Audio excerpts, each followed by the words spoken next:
নমস্কার বন্ধুরা, আজকে আমি রান্না করব একটা স্পেশাল নিরামিষ তরকারি। প্রথমে কড়াইয়ে একটু তেল দিয়ে তার মধ্যে শুকনো লঙ্কা আর পাঁচফোড়ন দিয়ে দিলাম। এখন আমার স্পেশাল সবজিগুলি দিয়ে দিচ্ছি। আলু, টমেটো, ঝিঙে আর শসা, আর সাথে দুটো কাঁচা লঙ্কা।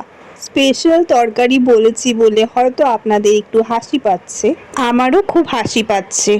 আসলে আমরা নিরামিষাশী, যার কারণে ডেলি আমি কি রান্না করব ভেবে পাই না। তার জন্য যে কোনো সবজির একটা ঝোল করে রাখি। এটাই আপনাদের কাছে আজ শেয়ার করলাম।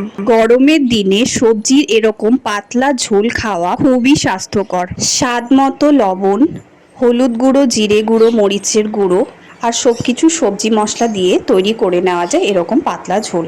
রোজ রোজ বেশি বেশি তেল মশলা দিয়ে রান্না করে খাওয়া পেটের জন্য খুবই আনহেলদি। তাই সপ্তাহে দুদিন অন্তত আমাদের পেটটাকেও একটু রেস্ট দিতে হয়। সবার আগে কিন্তু আমাদের শরীরে সুস্থ থাকাটা খুবই জরুরি।